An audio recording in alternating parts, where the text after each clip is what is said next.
ఇంట్లో కూర్చుని ఇంగ్లీష్ నేర్చుకోవాలనుకుంటున్నారా? అయితే వెంటనే మా స్పోకెన్ ఇంగ్లీష్ క్లాసెస్‌కి కాల్ చేయండి. హలో అండి, నమస్తే.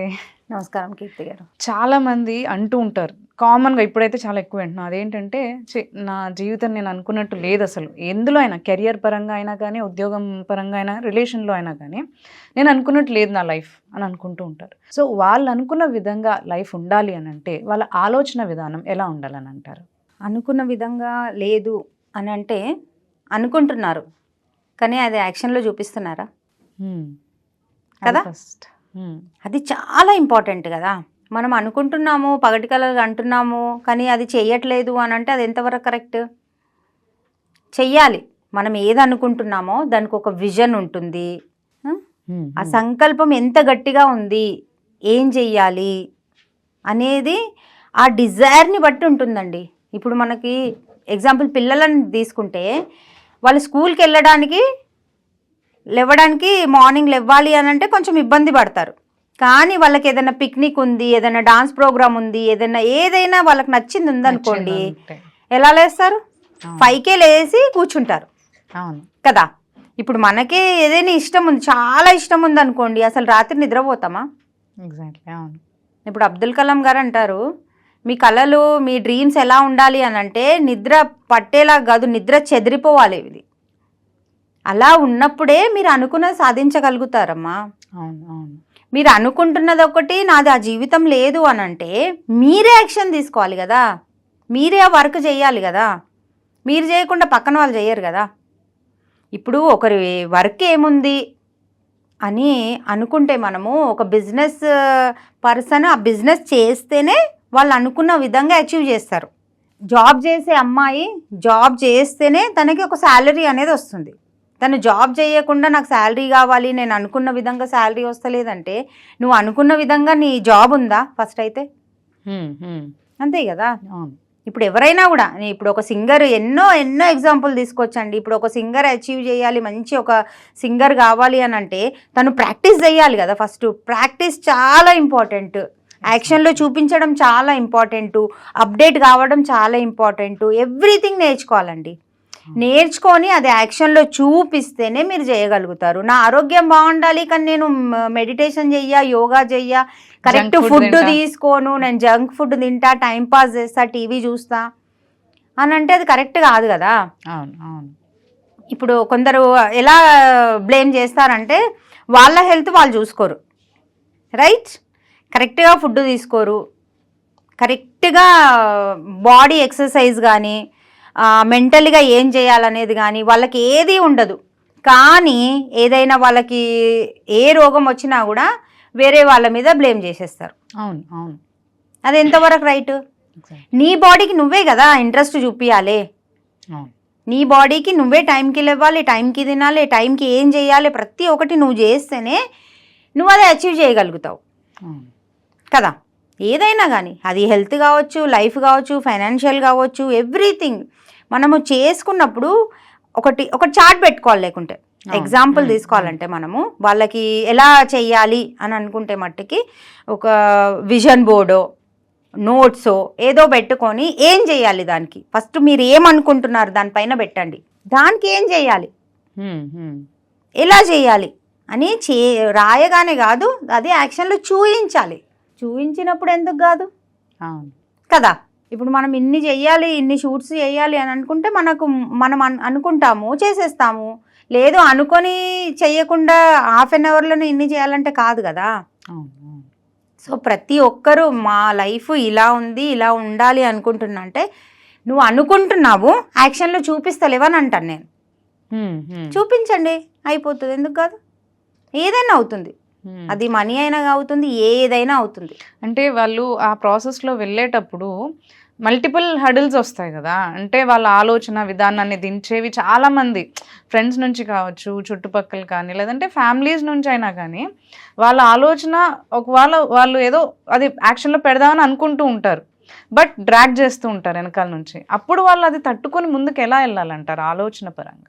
ఇది ఎలా వెళ్ళాలి అని అంటే మట్టుకి కీర్తి గారు, ఒకటి ఇంపార్టెంట్ అనేది ఒకటి ఉంటుంది, అర్జెంట్ అనేది ఒకటి ఉంటుంది. దానికి మీరు చూస్ చేసుకునే దానికి వాల్యూ ఏముంది? ఇప్పుడు మట్టుకే ఉందా? ఇప్పుడు మనం తినాలి, పడుకోవాలి, ఈ రోజు గడిచిపోయిందా? మీ విజన్ నెక్స్ట్ 10 ఏళ్ళు 20 ఏళ్ళు నెక్స్ట్ తరానికి ఉందా? మీరు దేన్ని ప్రయారిటైజ్ చేస్తున్నారో అది చూడాలంటారు యాక్చువల్లీ. అది చూడాలి. అది చూసి మనం దానిపైననే మనము ఫోకస్ పెట్టామనుకోండి, ఈజీగా చేయగలుగుతాం. మనకి పట్టి వెనకాలకు లాగే వాళ్ళు ఎంతో మంది ఉంటారండి. దాన్నే పట్టుకొని కూర్చున్నాం అనుకోండి, ఎక్కడ జరుగుతుందా అసలు? దాన్ని పక్కన పెట్టేసి మీ ఫోకస్ ఏముంది, మీరు పడుకున్నా లేచినా తిన్నా ఏది చేసినా మీకు అదే ఉండాలి. అలాంటప్పుడే అచీవ్ చేయగలుగుతారు మీరు. లేదు ఒకటి అనుకుంటున్నాము కానీ వీళ్ళు వీళ్ళు వీళ్ళు వీళ్ళు వీళ్ళు సాకులు చెప్పడం కాదు. దీనివల్ల నేనైతే సాకులే అంట. అవునే, అందరు చాలా మంది రీజనింగ్ చేస్తారు, దీన్నే మరి సాకులు చెప్తా ఉంటారు. అలా ఉంటే ఏం అచీవ్ చేయగలుగుతాం? ఏం అచీవ్ చేయలేము. ఇప్పుడు మనం ఒక ఇంట్లో విషయం ఆడవాళ్ళకి అర్థం కావాలనంటే, మనం ఒక కుకింగ్ చేస్తున్నామండి, దానిపైనే మనం ఫోకస్ పెడితే అది మంచిగా అవుతుందా? అది పెట్టేసి అక్కడ అక్కడ అక్కడ తిరిగేసి వస్తున్నాం, దాని పరిస్థితి ఏమవుతుంది?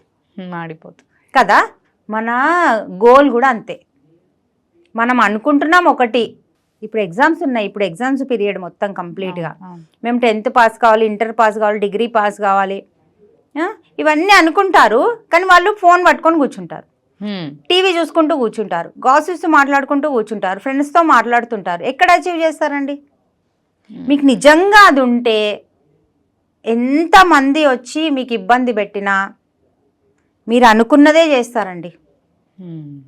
లేదు అలా లాగే వాళ్ళు ఉన్నారు అని అంటే మట్టుకి అది కూర్చొని మాట్లాడుకోవడమో, ఇంకొకరికి చెప్పడమో, ఎవరో ఒకళ్ళు ఉంటారు కదా మనకి గైడ్ చేసేవాళ్ళు, సపోర్ట్ చేసేవాళ్ళు, వాళ్ళతో మాట్లాడు, అది సార్ట్అవుట్ చేసుకోవాలి. కానీ ఊరికి ఎంతమంది ఇబ్బంది పెడతారండి? పెట్టినా కూడా, మిమ్మల్ని చంపేస్తున్నా కూడా లేచి కూర్చొని మీరు అదే పని చేయాలి. అంత స్ట్రాంగ్ మైండ్ సెట్. ఇప్పుడు 12th పాస్ అనే ఒక మూవీ వచ్చింది, అందులో అసలు ఎన్ని కష్టాలు. ఇక్కడ జాబ్ చేసుకోవాలి, ఇక్కడ ఫుడ్ గురించి, ఇక్కడ అడ్మిషన్స్, ఇక్కడ ఫీజు, ఇక్కడ అది, ఇక్కడ ఇది, ఎన్ని ఉంటాయి అసలు. వేరే వాళ్ళు హెల్ప్ చేస్తా అన్నా హెల్ప్ తీసుకోకుండా చదువుకుంటాడు, జాబ్ చేసుకుంటాడు, ఎవ్రీథింగ్. ఇంకా ఆ గిర్నీలో ఆ పిండి ఇది చేస్తాడు. అచీవ్ చేయాలంటే అలా ఉండాలి మన ఫోకస్. మనకుందా అలా ఫోకస్ ఉండాలంట? మనకుందా అసలు? అది లేనప్పుడే ఇవన్నీ జరుగుతాయండి. మనం ఖాళీగా కూర్చొని అనుకుంటాము కానీ వాళ్ళ వీళ్ళకి చూసుకుంటూ కూర్చుంటాము. మరి వాళ్ళ వీళ్ళే ఉంటారు కదా మన మైండ్లో. మీరు అది అనుకున్నారంటే దాన్నే చూడాలి. మీరు ఇప్పుడు 10th పాస్ కావాలంటే 10th బుక్స్ మీ ముందర ఉండాలి, అప్పుడే మనం అచీవ్ చేయగలుగుతాం కదా. ఎగ్జాక్ట్లీ, అవునండి. కంప్లీట్గా ఫోకస్ మొత్తం దానిపైనే ఉండాలి. అలా ఉంటే ఏదైనా చేయగలుగుతామండి. అందరికి ఆపిన వాళ్ళే. ఇప్పుడు పెద్ద పెద్ద పొజిషన్లో ఉన్న వాళ్ళంటే ఈజీగా రాలేదు, ఎవ్వరు ఈజీగా రాలేదండి. ఎవరో ఒకరు ఉంటారు గోల్డెన్ స్పూన్లో పుట్టిన వాళ్ళు, పెరిగిన వాళ్ళు. కానీ ఎవ్రీ పర్సన్ మెంటలీగా ఫిజికల్గా ఇబ్బంది పడి పైకొచ్చిన వాళ్ళే ఉన్నారు. నానా తిట్లు, నానా చివాట్లు, నానా అసలు వాళ్ళకి చంపడానికి చూసిన వాళ్ళు కూడా ఉన్నారు. పెద్ద పెద్ద పొజిషన్లో ఉన్న వాళ్ళు ఎన్నో సంవత్సరాలు కష్టపడితే మెంటలీగా అసలు చచ్చిపోయే స్థితి నుంచి బయటకు వచ్చిన వాళ్ళు ఎంతో మంది ఉన్నారు. మనకి ఇప్పుడు ఫెసిలిటీస్ అన్నీ ఇంకా మంచిగా అయిపోయినాయి, ఎక్కువ అయిపోయినాయి. ఇంక ఈ సాకులు ఇంకెన్ని రోజులు? లేవాలి, చెయ్యాలి. మీ ఫోకస్, మీకు ఏదైనా పని ఉందా, పని టకటక చేసుకోవాలి. మళ్ళీ మీకు ఏముంది డ్రీమ్, దానిపైన పరిగెత్తాలి అంతే. మొత్తం కూర్చుండిపోకు, కనీసం నడువు. శ్రీశ్రీ చెప్పినట్టు మొత్తం కూర్చుండిపోవద్దు, పడిపోవద్దు. కనీసం నువ్వు పరిగెత్తకున్నా కూడా నడుస్తావా, పాకుతావా, ఏదో ఒకటి చెయ్యి. అబ్బా, చేస్తేనే కదా. కనీసం ఆలోచించు. ఒక్క నిమిషం అని ఆలోచిస్తారా అండి? ఇటువంటి వాళ్ళు అసలు ఒక్క నిమిషం కూడా ఆలోచించరు. వెనుక పడిపోయే వాళ్ళు ఆలోచించరు, ఊరికి అనుకుంటారు. నిజంగా అనుకునే వాళ్ళు మట్టుకి ఎన్ని ఇబ్బందులు వచ్చినా, ఎంత బ్లేమింగ్ చేసినా, ఏది చేసినా మట్టుకి వాళ్ళు అచీవ్ చేస్తారండి. బ్లేమ్ చేస్తారు, ఎందుకంటే ఏదైనా మంచి పని చేసే ముందు ఎవ్వరు మనకు సపోర్ట్ ఇవ్వరు. కంప్లీట్గా అచీవ్ అయిపోయి మనం ఒక పొజిషన్లో ఉంటాం, అప్పుడు అందరూ వస్తారు. వీళ్ళు మాకు ఇది అవుతారు, వీళ్ళు మన స్టేటస్ పెట్టుకోవడం, మన కాల్స్ చేయడం, నేను గుర్తులేనా, అప్పుడు ఏమైంది, ఇప్పుడు ఏమైంది, అవన్నీ స్వీట్ మెమరీస్, అన్ని మెమరీస్ అప్పుడు గుర్తొస్తాయి. ఎగ్జాక్ట్లీ. కానీ మనం స్ట్రగుల్లో ఉన్నప్పుడు ఎవ్వడు రాడండి. మీకు మీరే శక్తి కావాలి, మీకు మీరే డాక్టర్ కావాలి, మీకు మీరే హీలర్ కావాలి, మీకు మీరే గైడ్ కావాలి, మీకు మీరే గురువు కావాలి. ఎవ్వడొచ్చి చూస్తాడు, ఎవ్వడొచ్చి చేస్తాడు, ఎవ్వడు చేయడండి. మీకు అన్నీ బాగున్నప్పుడే మీ పక్కన వచ్చి కూర్చుంటాడు ఎవడైనా కూడా, ఇది నేను అని. అంతే తప్పించి మనకి ఎవడు రాడు, మన ఎనర్జీయే మనం బయటికి తీసుకురావాలి అంతే. Thank you so thank you Keerthi గారు.